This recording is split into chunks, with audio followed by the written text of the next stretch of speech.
Good evening. I'm especially honored to have been asked to give this talk. SVA is one of the great institutions for education of the creative visual arts, and Professor Eisman is one of the world's go-to people for anyone with a question on digital doings. Except for monitor calibration. So I thank you very much for inviting me. In planning this talk and piecing it together, I've asked myself what I can say and show you that'll be meaningful or perhaps even inspirational. What interests me? Why do I make images? How do I function, learn, grow? Why has this adventure with Beverly over the last 20 years been so rich and fulfilling? And from all this, perhaps there are some lessons to be learned, information that I might be able to impart, how I might be able to help you as students in your endeavors and futures. Essentially, I do my work, I shoot to surprise and delight myself. I want to make things happen in my studio, in front of my camera, and on my computer screen that are new, that are wonderful for my eyes, and enriching for my soul. And therefore, I think if I can show you my work, I'll attempt through the showing of the work to also inform you. And from that, perhaps you'll have something to learn. I had to sort of select things, and I'm going to do what I can to cover some of these areas. I'm very interested in portraiture and people and faces, and find many venues to make pictures, but this particular area of actors, I did a book called In Character Actors Acting about 5-6 years ago, 2005 or 6, and when it came out, Vanity Fair called us up and said, can you do this for us? And we have been making images about each month for Vanity Fair. The great thing about that is not only that it's published, everybody likes that, but I've had access to really great actors. So this is Josh Charles, who is the attorney, Will, on The Good Wife. And I'm going to bring you into my studio to show you how I do this, how these faces came to be. You're a cop interrogating someone for murder. You're sure he's the killer. Answer the fucking question. Answer the fucking question! That's great. Motherfucker! That's great. Answer the motherfucking question. Answer the motherfucking question. I fucking smack you in your motherfucking face! That's fantastic. That's what you gotta say? That was good. That's what you gotta say? Yeah? That's what you gotta... Take that shit right there. Get the fuck out of my face. I don't buy it. I've had enough. I'm guilty. All right, good. I'm Sorry. guilty. It's okay. What during the first 20 years of life, upbringing, family structure, education, or what's inside genetically, informed your becoming an actor? I think there was that sense of wanting to please, wanting to perform, wanting to make people laugh, wanting to entertain. That drive, where that comes from, is I think a sort of very primal sort of need to be seen, to be heard, to be felt. You're the 30-year-old father. Your wife and 8-year-old and 4-year-old went on a little walk in a picnic area and then into the woods. And somehow your 4-year-old disappeared. And you've looked and looked and looked and looked and looked, and finally your wife gets on the phone and calls the police. The police come. Where's the 4-year-old? And there's a big to-do, and eventually there's television cameras, and it's been 2-3 hours where you've desperately looked for her. There's hundreds of people around who have looked for her. They haven't found her, and you get on television, and you make a passionate plea. We've got to find her. I beg you, Yeah. if you have any idea where my daughter is, That's great. please That's it. That's great.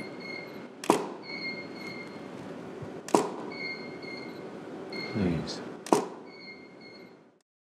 When I was 9, I was doing like a lot of local plays and I got into doing comedy. A guy that worked for my father was emceeing an open mic night at this comedy club in Baltimore. And so I went one night and I yelled and heckled something out to him. And the comedian who I had met earlier like called me up on stage. But I went up there and I made some comment and got a laugh. And that sort of, I got that bug. You're the husband of a woman in business.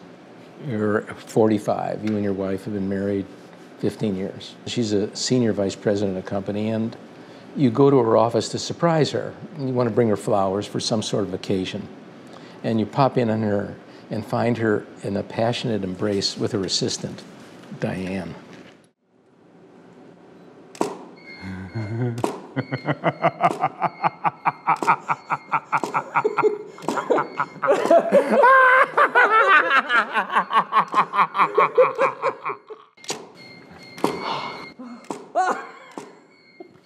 Great, unexpected, surprising. Television is a writer's medium. I mean, it is. You know, the writers are boss, and you know they're the producers. They put the finishing touch on the show. It's their show, and so it's ultimately their vision. And I think a director has to come in and have ideas and have a point of view, but not try to reinvent the wheel. To really make sure that the story is, it stays center and stays focused, and focus on the performances. You're a desperate gambler. You're really addicted, and you're in major debt to mafia loan sharks. And you get a tip from one of your buddies at the track, a sure thing. So you borrowed it to hilt. You're going to hit it big. You bet it all. The race is on. He's number 12. 12. Yeah. And sometimes number 12 is ahead, and sometimes he's behind. And you passionately urge him on, and he slowly down the stretch is slightly ahead. And then at the last, 100 yards, he loses. Here we go. I'm on 12. Let's go 12. Yes, baby. Come on. 12. Yes. Four. Come on.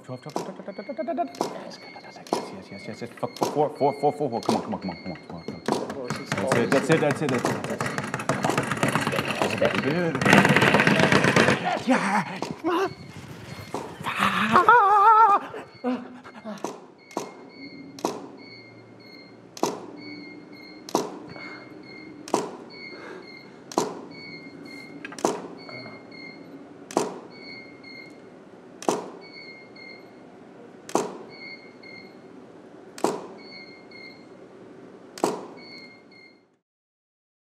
You become the sort of caretaker of your character on a show. There's that level of protecting the character that you feel like you have some ownership over, and that you know better than the director because you're there every week doing it.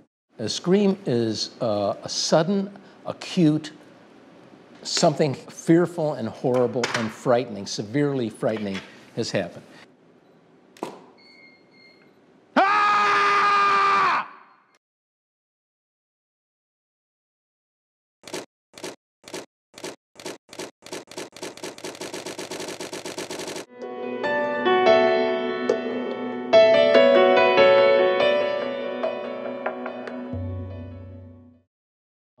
In portraiture, I believe, and you can't always do this, sometimes you're given 5 minutes with somebody very well known, but if you can, when I can, I like to do an interview. The interview allows me to begin to have some sort of relationship with the person, celebrity, athlete, whatever. They get a sense of comfort. They see that I'm okay and that I'm interested in them. And in the interview, I really listen and pay attention to what they have to say, and I don't impart any of myself in it because they're not interested in me anyway. But that allows, when it's time to make the pictures, them to let go and freely express things. And I believe the interview is a major ingredient and secret to making these sort of images and get these actors to do this sort of thing.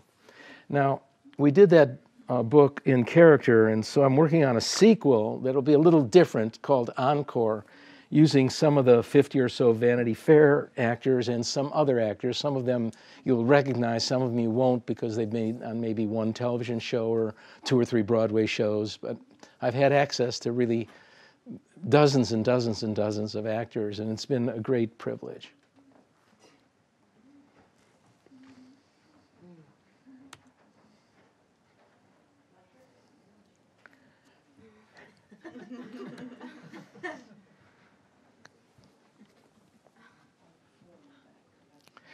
You're a little kid listening outside the room to your parents screaming at your older sister after you told them you saw her doing that thing with her boyfriend. And you can imagine what the directions behind these faces might have been. The other part of this is that I'm very interested in serious portraiture. So now that the actor has done this acting and I'm making some pictures, I tell them, at least when they first get there, if we have time, I'd like to make a serious portrait. And if anything good comes out of our little portrait session, I'll send you a copy. I'll send you an enlargement, a print. And so usually they stick around and hang around with me and let me try to make something. And these are some of the portraits that I've made over these last few years.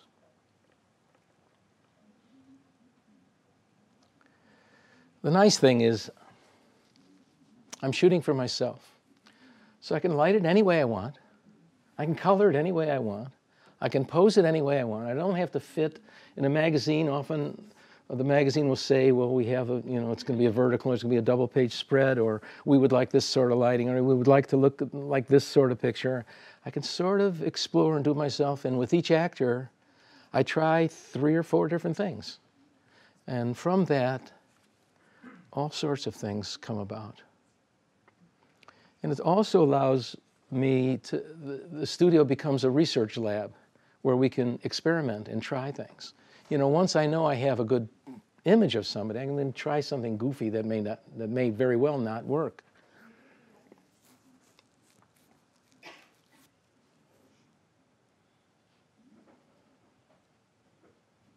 Not too many well-known actors, women, leave their face alone as they age. Who's this? This is Tyne Daly. And so, I did this of Tracy Morgan, but I also had a chance to do that.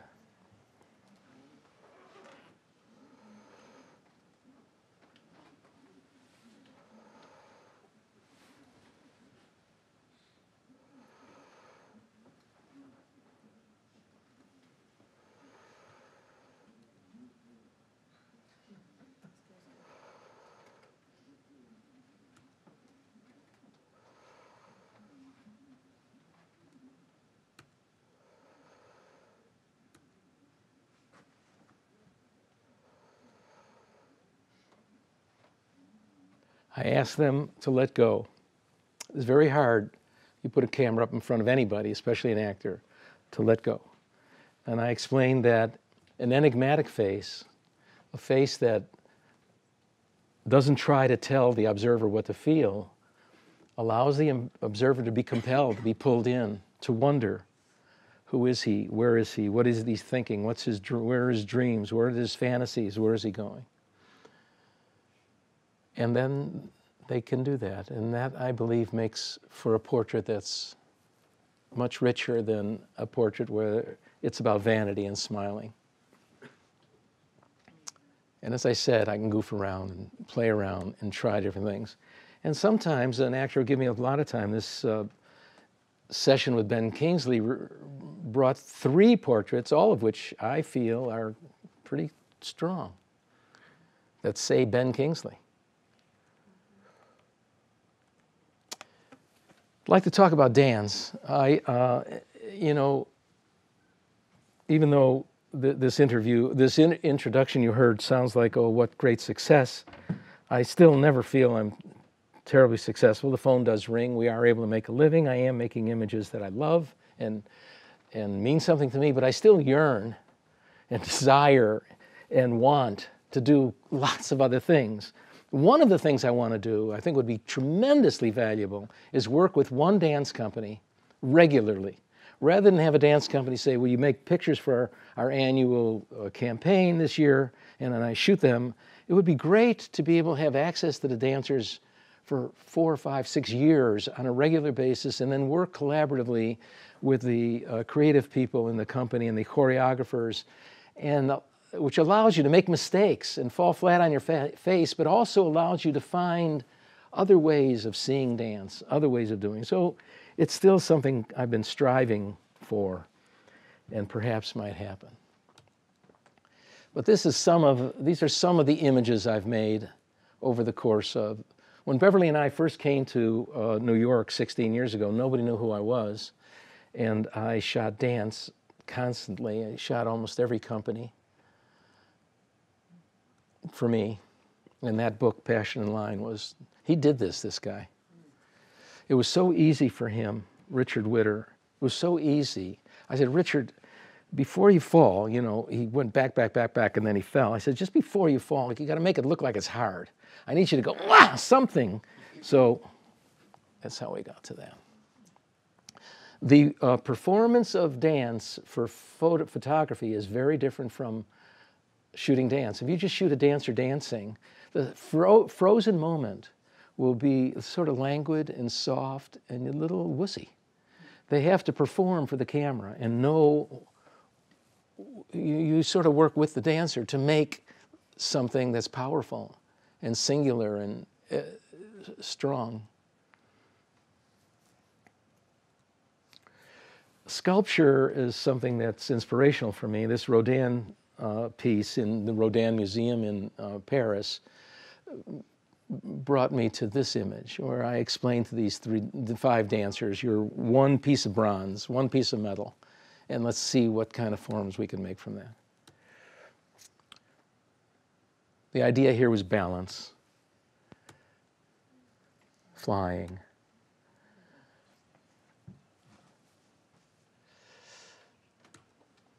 I wanted to do the New York Times style tee with dancers, and that was the idea there.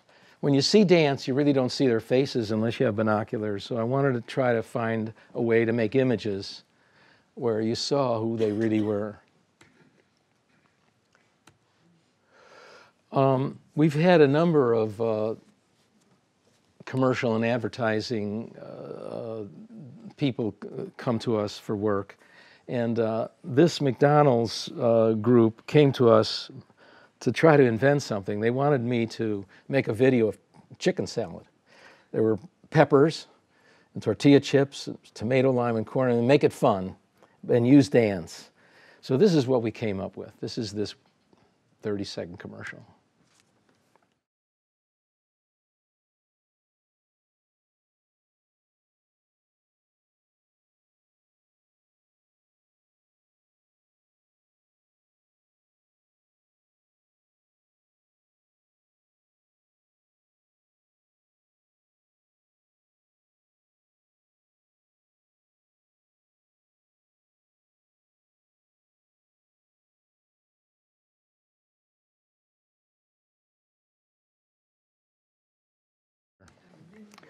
And these are some of the advertising work I've done for a whole bunch of companies.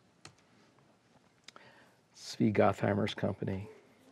This is Pilobolus, I believe. How many people up there? Yep. Also Pilobolus. David Parsons' company. Each of those images were made separately, giving the dancer a light. In 1937, Kandinsky made this beautiful painting, and it inspired me to do this for Momix. This was a New York Magazine Toile Tharp piece. The assignment here for a PBS station was to make a vertical picture of 4 ABT dancers. 4 dancers on stage, 4 dancers vertical. So, and this is use of dance to try to show motion. And I'm going to talk about that when I talk about sports. But this is a stroboscopic technique, Maria Kurowski of the New York City Ballet and Armani's dresses. And I'm going to get more to this. What is this about, this thing? So let's go into sports. everybody loves sports, or everybody loves some sport, and I certainly am a great lover of sports. I read Sports Illustrated magazine from front to back when it comes each week. I worked on this project on athletes, professional and Olympic athletes, and these are some of the images, and then I'll show you some of the other things I've done. Anybody know who this is? Carlos Delgado, this is one half of gold medal beach volleyball team to the other half.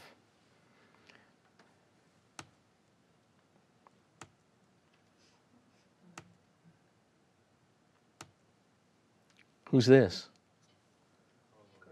Tiki Barber, right?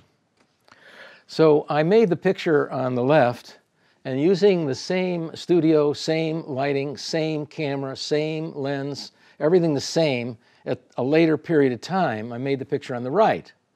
So don't say it out loud, but how much time transpired between the first picture of this natural bodybuilder and the second picture? Natural bodybuilder contests, they have to take lie detector tests and drug tests. So this is about where the body can get without pharmaceuticals. And the answer is 5 seconds. Just no body fat, he's ready for competition, he's dehydrated, and boom. Rhythmic gymnast.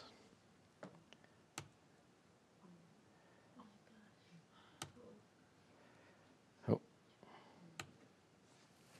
Amy Mullins on the beach. You tell an athlete that something's happening that's going to look wussy, they'll do anything not to. So this picture was taken on Coney Island Beach in December at 15 degrees. But I told her, look wussy if you're going to look, you know, so.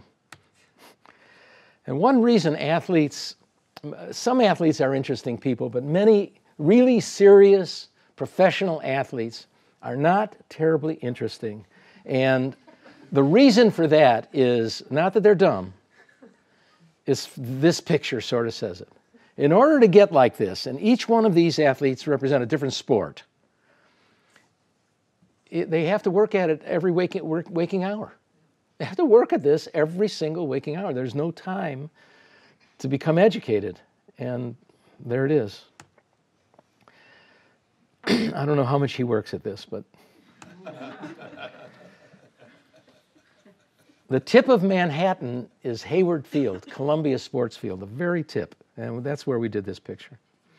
And it was a great challenge to make a picture like this.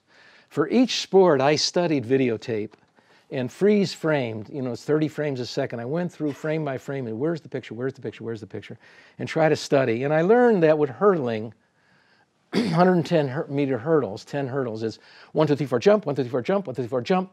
If you just put a hurdle up and have the guy run, he's going to plant his jumping foot, in this case his left foot, at a different place each time.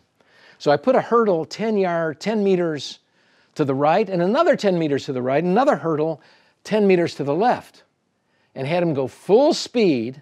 I still used fast camera, 10 frames a second, but still he's going so fast, I only got maybe 2 images within a jump. So I had him do it 10 times, and I had enough images to make this composite, but his foot landed in exactly the same place before and after the hurdle. Now, I made the next picture 1/10 second later. What is the picture? Ready? This is one picture. I'm sitting under the hurdle. What's the next picture? That's it. Okay. Now, I want to talk about use of photography to depict motion. This is a composite of 7 different images, each image taken on its own and then composited together, all right? So how is this image different from this image, which are, if you count the heads, Tiki Barber's heads, there are 8 of them. What's the difference? Well, this is stroboscopic, where the camera's left open for as long as it takes him to see the ball, jump and catch it, maybe a half second. And the flash goes off, or like that. And we, with computers, can control the interval between each flash. So it can be a little, I can increase the space between figures, or I can make them closer. So that's a stroboscopic technique. Now, what is this technique? This technique is stroboscopic, much slower intervals of a discus thrower, but I put a light in his hand. This is the path of the discus before he lets it go. So this is a combination of ambient light, namely light that's just on, that's painting the film or digital back, and strobes, okay? So these are two fencers. What is this? This is just ambient light. There's just light on. It's open for maybe half a second. They sort of leap toward each other. So how does this picture differ from that picture? Same two fencers, just a few moments later. What's the difference between this and that? Yeah, so this is called rear sync strobe. So the ambient light is on that paints their movement. The camera's left open for half a second or so, and just at the end of the opening of the shutter, the rear end of the shutter, there's a flash, rear sync, at the end of the synchronization. So this is rear sync shutter with ambient light. What's this? Front sync, rear sync, right? As soon as I clicked the camera, I had a flash, which is the first frozen image, left it open for ambient light, and then rear sync the second image. So you sort of understand this use in combination of various techniques to depict motion versus that frozen moment that I showed you with dance. This is similarly rear sync. You got it, right? And you can see what she was doing. You sort of get the idea. If I just had the picture of her in the air with this karate kick, that would have been nice enough.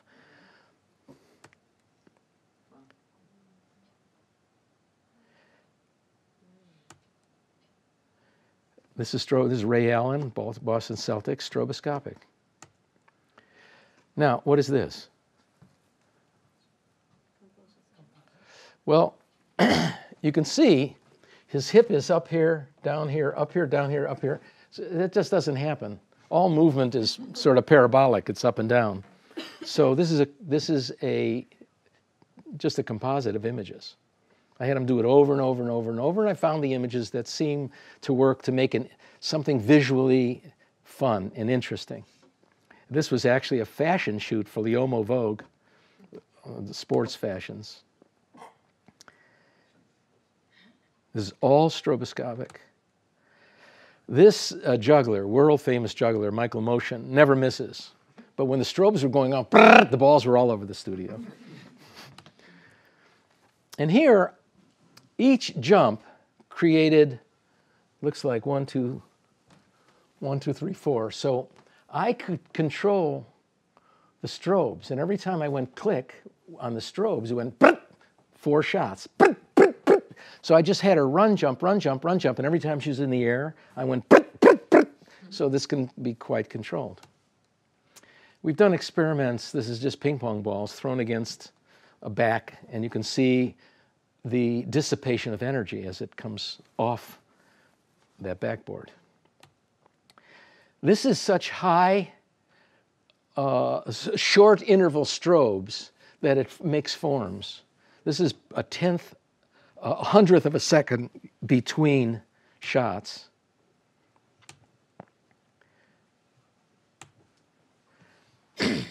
Steve Fine, who's the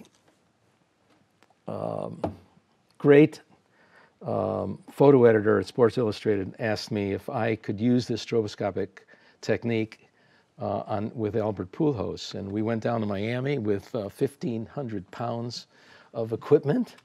We had rehearsed in the studio the day before with somebody who could swing a bat. It was tremendously complicated, tremendously difficult. And Pujols came in the room and said, "How the fuck long is this going to take?" And I get beat up easy. I'm nice. I go, you know, I should have said, you know, it's taken me 50 years to get to this place. It might take us another hour or so. But I said, as quick as we could. It was just, I didn't expect it. Steve also asked us to do this with David Beckham. And the idea was bend it like Beckham. And this is, again, stroboscopic in a studio. It's one shot. Controlling the intervals so we see him. ESPN magazine has been doing these features, body shots, and has asked me to do these. I haven't done them all, but most of them. And these are all body parts of famous athletes in their particular sport. This is Brian Deegan, motocross guy. Just run through these. Ray Rice's legs. Who gets to pick the body parts? Well, I set up a gym. That's a great question. You can interrupt me anytime. I set up like a gym in our studio so that we can access any muscle. And then we explore. Now, this guy is a race car driver. So he has to hold on to this thing like this for 4 straight hours. You know, it's like that. So he's got these forearms. The rest of his body wasn't particularly interesting. Ray Rice, every part of his body was interesting. It's a tight end, Vishanti Shianko. This is a world's record holder woman. These are hip flexors. That's where your hip flexors, your sartorius muscles connect into your hip. Chrissy Wellington. The back of a football player. Motocross. In black colleges, when somebody becomes a member of a fraternity, they get branded. And this is Orion Howard's branded left arm. This was this week, Adrian Wilson's body. And it allows me to explore other things and make my own kind of pictures as well. Oh, I mean, you know, it's like sculpture. This is Chrissy Wellington, who never lost an Ironman race and sets records every single time. She's just a freak of nature. So the great story. She was an academic swimmer. She was an academic studying foreign peoples, and she was in Nepal, 17,000 feet up, and she was a swimmer, and there were no swimming pools up there. So she started to run, and she started to run with the Sherpas. And the Sherpas got tired. Miss Wellington, we can't keep up with you. She went back to London, had herself tested, her cardiopulmonary system tested, and found that she was off the charts. And she began running Ironman triathletes. And this is the male great triathlete, Chris Leach. It affords me a chance to make images of athletes that are greatly interesting, and we make our living doing advertising. And these are some of our advertising images based on, you know, they come to us because of work that I've already done. This is Ralph Lauren's brand, RLX.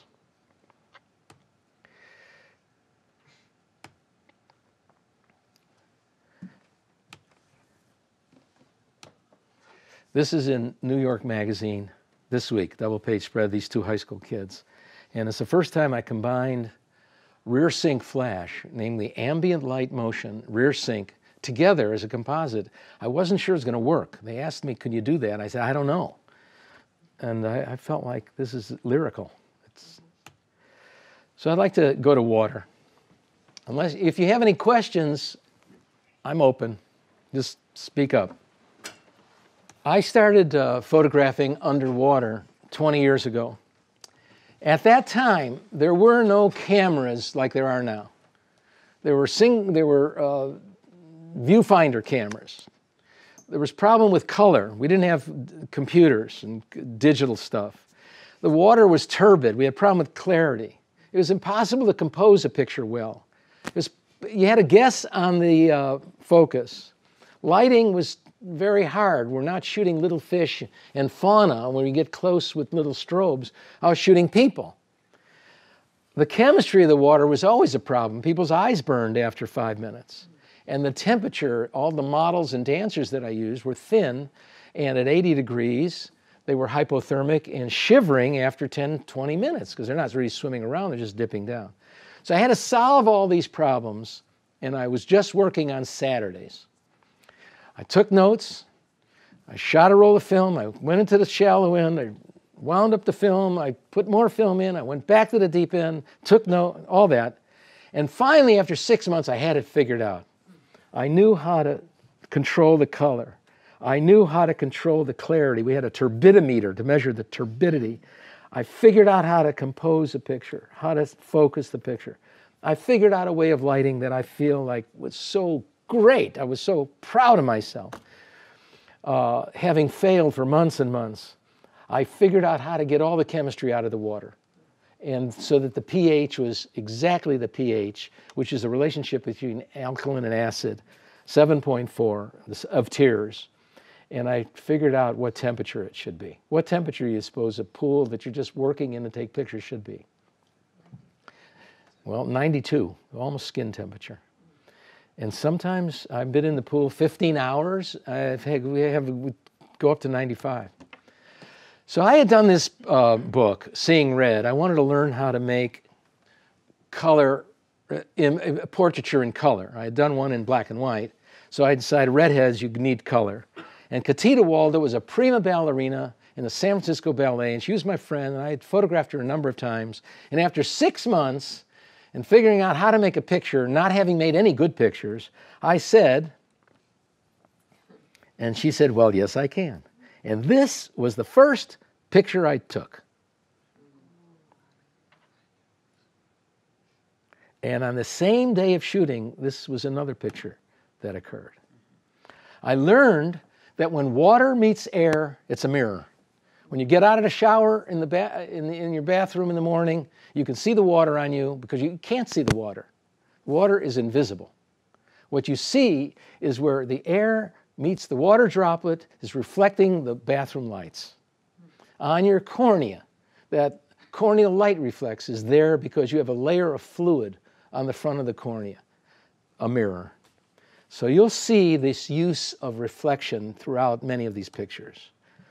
And as Jaime said, there have been 3 books. The first one, Water Dance, was about dancers. The second one, Pool Light, was about models. And the third one, I sort of extended myself all over the place, H2O. And let's look at some of these. The adversary of dance is gravity. And there is no gravity underwater. So it's sort of a wonderful medium for dancers. This image inspired a television commercial for the MGM Grand Spa in Las Vegas, and here it is. I may have to read it to you.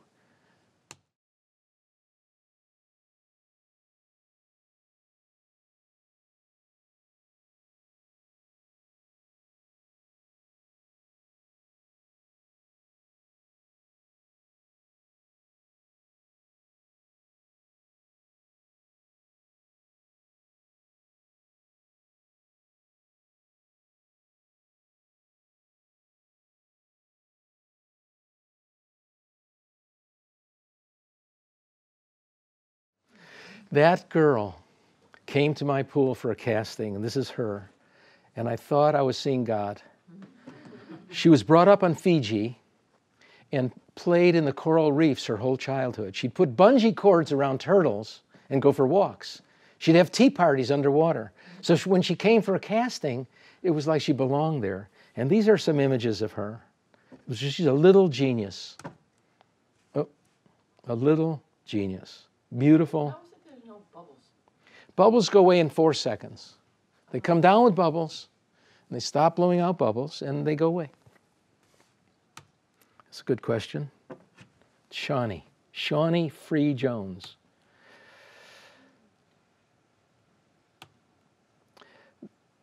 We moved from San Francisco to New York, and about 8 years ago, we bought a property in Connecticut, and I built a pool for photography.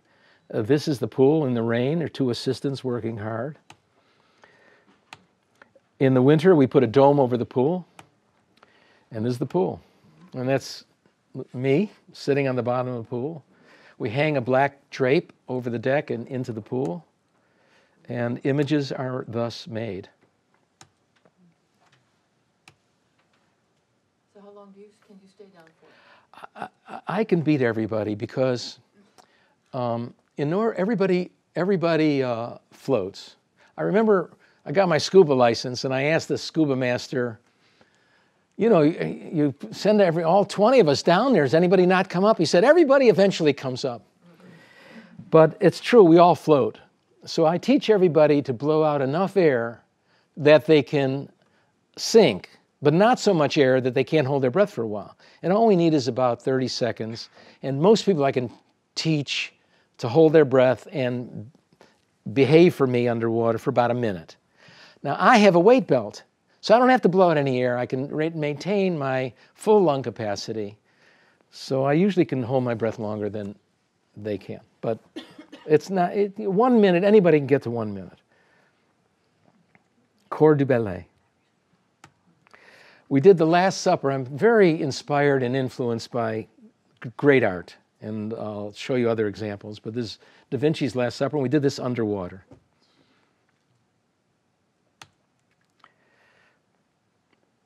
This was supposed to be something about Swan Lake. We did a editorial for Numero, which is a fashion magazine in Europe, using materials and bathing suits. And these are some of the images. And we did the perfume launch for Escada a few years ago. Sensei is a skin cream company, Kanebo, and they asked me about making a video that was about silk. They wanted their skin cream to seem like silk. They wanted it very, very sensual with naked girls, but they didn't want it to have anything to do with sexual stuff. And they wanted to have movement, but it had to be still. So you ready?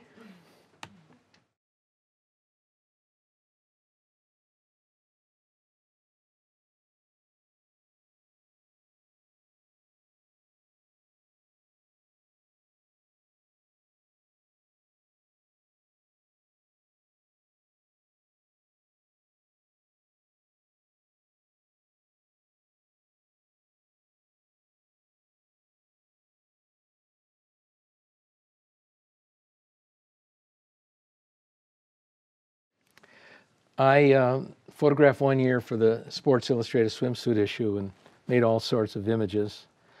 One of the editors said to me, and I don't know what this means, I enjoy doing it.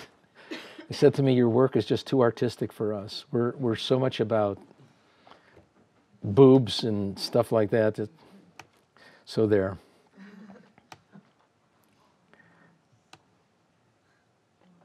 So when the water is very still, I asked the model, go under and don't let the water know you went under. And then come up slowly and just barely touch it. And then I won't shoot for a half a minute. We'll let the water get still. The mirror, the reflection, is pretty accurate, even though there's still a little ripple in there. Now, this is the U.S. Olympic synchronized swim team, at least 6 of them. What does it look like above the water? You ready? Okay, I have 2 assistants holding toe and fingers. Okay, now I'm going to show you just the opposite. There they are. What does it look like underwater? You ready? Yeah. There we are. Sort of fun.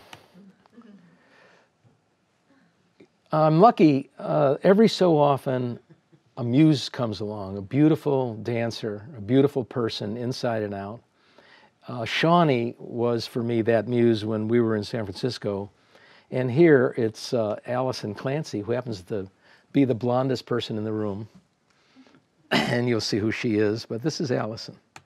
And there are a number of pictures of her here.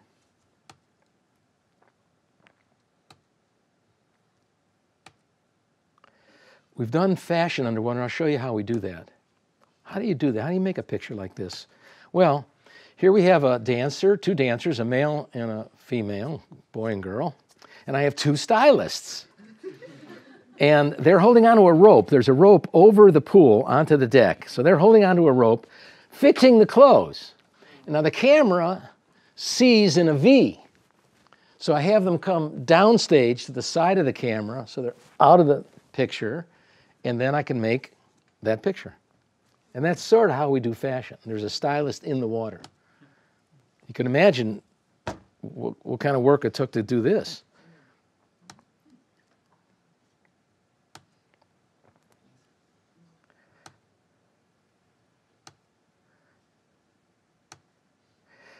So Sony, there was I forgot if it was South American or European, came to us. Most of the time when it's advertising work, commercial work, it's all very well laid out. And the art director and advertising company knows exactly what they want. And I really they're like the architecture of the house, and I'm the contractor. I have to be an elegant and exacting craftsman and a creative problem solver, but it's their picture. But every once in a while, I'm asked to sort of put my own creative ideas in. And so the challenge here was they wanted to show there was a crystal clear television screen. They had 6 different sizes. And for the life of me, they wanted all 6 rectangles in the picture to show 6 different sizes. That didn't make any sense to me, but okay. And they needed to be elegant and underwater. So I used a 300-pound mirror that was front reflective. In other words, the reflection part of the mirror wasn't on the other side of the glass, it was on the front. So that the reflection in this mirror is exact. So here you go.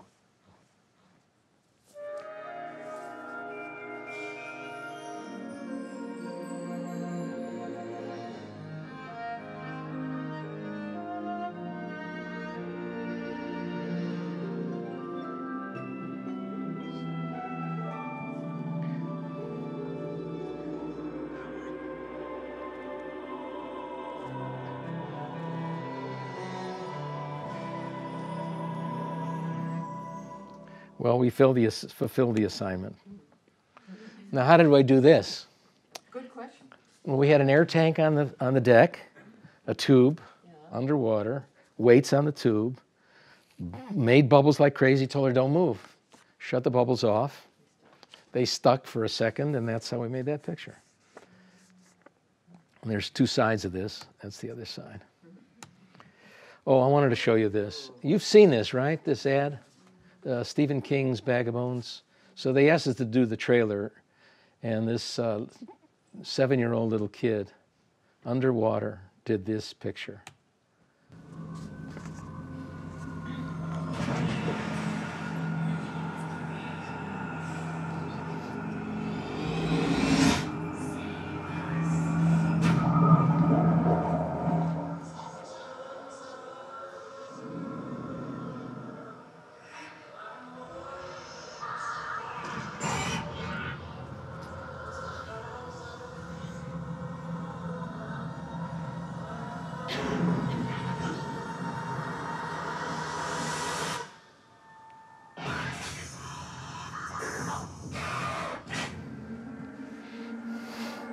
It was fun. Men's Journal sent me to Malibu to shoot the great Rick Rubin, the Grammy Award-winning music producer, produced for many bands. He's a great genius. And for the life of me, they selected this picture versus that one.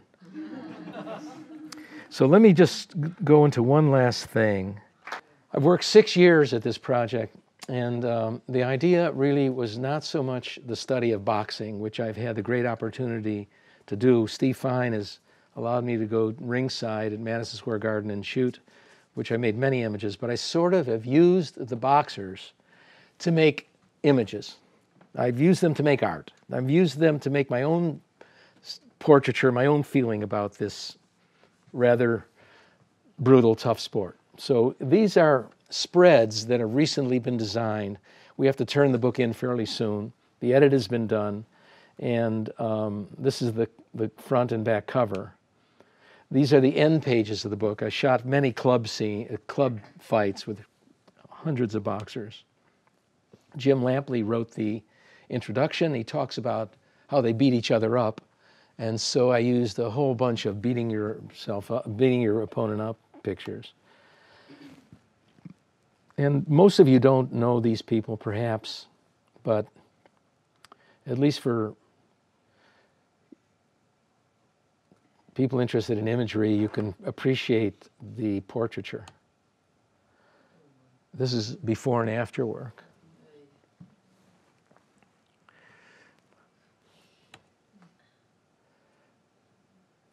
And like the actors, but even more so, I could climb the creative tree and go way out on a limb with these boxers and try things that you might not think about. I interviewed the 100 and 150 very important people to boxing who aren't boxers. Referees, judges, commissioners, writers, in this case, trainers. 105-pound guy. You're doing all the text too? I did the interviews, and Beverly edited them down to really interesting things, you know, from hundreds of thousands of words down to maybe 5,000.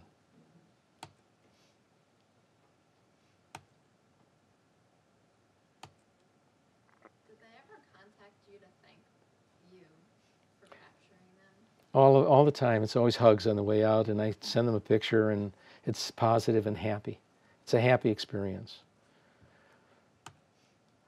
This is the Dallas Stadium. The television screen goes from the 20-yard line to the 20-yard line. That's 60 yards, right? 180 feet. The ring is 20 feet. Who would watch the fight? This is the fight. Who would watch the fight? The only ones watching the fight are ones under the screen who can't see the screen. It was Pacquiao beating up Margarito.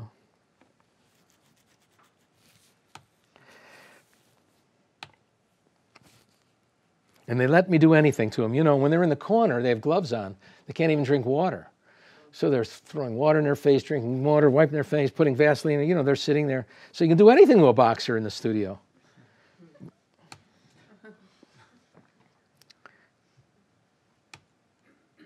Great Vladimir Klitschko, heavyweight champion of the world. Wonderful faces. They're from all over.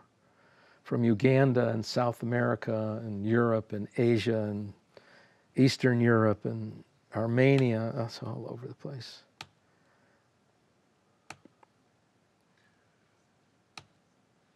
The great Manny Pacquiao. And that's the end. And thank you very much. So the question was about work, yes. Business, yes. Editorial work. Just remember this, everything changes always. You just don't know in what direction and for how long. So my opinion is you've got to be a moving target. You've got to keep growing and moving on and on and on and on and on and on and be ready for whatever's next. So yes, everything's changed tremendously. The digital world's made it such that photographers are everybody's giving their images to these stock companies, and they become readily available to magazines who need photographers to make new images much less frequently. You don't have to take a chance. They got images. So what you want to try to do is make really original images. And that, you know, I've said this before, I can always make a good picture. I'm at a point in my life and my career and my knowledge and my experience that I can always make a good picture. But to make a fantastic picture, something that's, oh my God, that's very hard. But that yearning, that desire, that want to do is what makes it so much fun to do. So that in itself makes this satisfying. We moved from San Francisco to New York, October 1995. We rented a studio in Soho that we're in now. You can come visit sometime. We're right upstairs of the French Connection on Prince and West Broadway. It's 5,000 square foot space that we're blessed to be in. And the phone didn't ring. And so I started making pictures. I had saved enough for a year. I had enough for a year If after a year it was all gone, but slowly but surely I got the pictures out. You got to make great pictures, and then you got to tell the world about your pictures. And you got to do everything you can to let everybody know about your pictures. But you shouldn't send out anything less than a 10. Don't send out an 8. It'll be remembered, and no one will look again.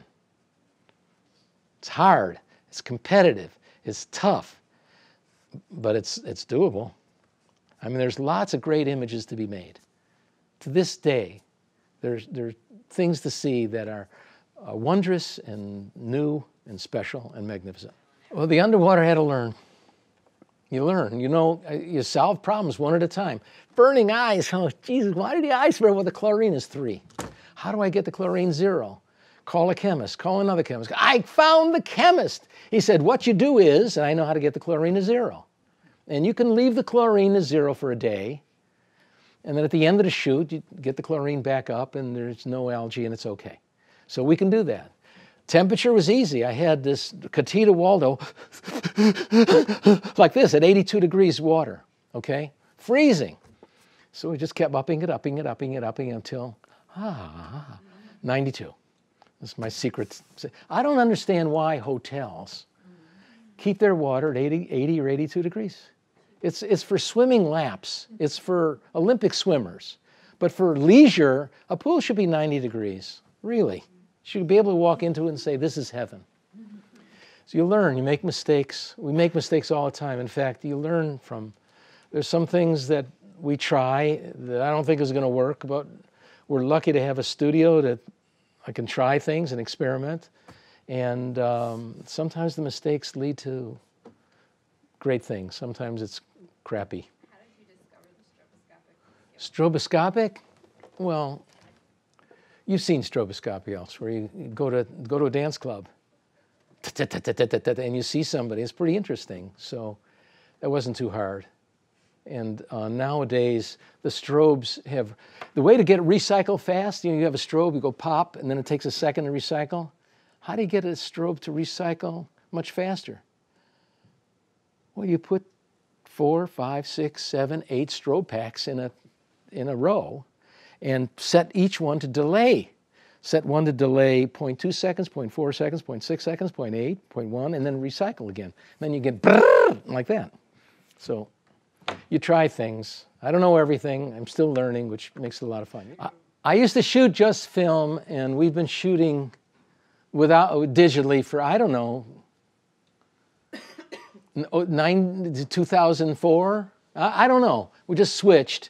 Film doesn't make any sense to me, honestly. Everybody says, oh, the film is so fine, the grain, it makes no sense to me.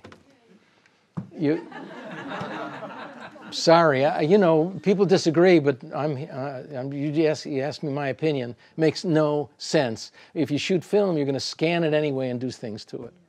So it's going to wind up to be digitized anyway. And the Photoshop allows me to fulfill my dreams.